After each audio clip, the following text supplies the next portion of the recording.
چاکسازی نابێت بێت تۆ لە موچەی فەقیرێکەوە 300,000 موچەکەیەتی تێوە دەیکەیتە 250,000 ئەڵێ من چاکسازیم کرد. وەڵای چاکسازی ئەوە نییە، چاکسازی لە بۆڕێنەوەتەکانە. زیاتر لە 200 میلیۆن دلار نایەتەوە ناو خەزانەی حکومەت دەڵێن وڵا ئەمە دامان بە فلان کۆمپانیا و حەقی فلان کۆمپانیامانێدا بۆیە هەرەوە دەماوەتەوە بۆ حکومەت. ئێرە تۆ بەرە با چاکسازی لێوێ بکەین با ئەمە 100 میلیۆن دلار بگەڕێنەوە بە خەزانەی حکومەت ئەو کاتەم دەتوانم 30 ڕۆژ جارێک موچەی خەڵک بدەم. ئێمە پرۆژەی لامەرکەزی و ئیداریمان بە گونجاوترین پرۆژە زانی بۆ شێوازی حکومڕانی بەوە ئەوەی کە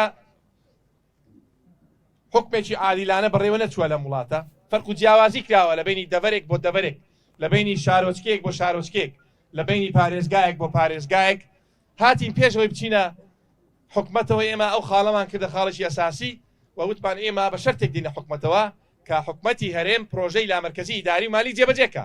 مادام ئێمە بەشدارێکی سەرەکین لەم حکومەتە ئەم شێوازی حکومڕانیەمان بەدڵ نییە و حەقی خۆمانە گلەیمان هەبێت وەکو باسم کرد کە خۆپیشاندان بوو لەم دەڤەرە بینیتان خەڵک پەنجەی تۆمەتی بۆ یەکێتی نیشتمانی کوردستان درێژ دەکرد دەیگوت خەتای یەکێتیە یەکێتی بە بەرپرس دەزانن لەم دەبەرە کەسی بە بەرپرس دازانن لەم دەبەرە. مادام ئێمە لە گلەی و گازندەکان پشکی شێرمان بەردەکەوێ دەبێت لە بڕیاردانی ژێمە پشکی شێرمان بەرکەوێ. مادام یەکێتی بەرنامەی تازەی هەیە بەڕاستی یەکێتی دەوێت بێتەوە خزمەتکاری کۆمەڵانی خەڵکی کوردستان داوای لێبوردنیان لێ بکەیت لە کەمە کورتەکانی کە لە ڕابردوو هەمانە بەڵام ئەمە تەنها بە گفتار ناکرێت گوت زۆرمان وتووە لە ڕابردوو کە جێبەجێمان نەکردو بەڕاستی دەبێت ئەم جارە ئێمە قسەکان و کردارمان وەکو یەک بێت.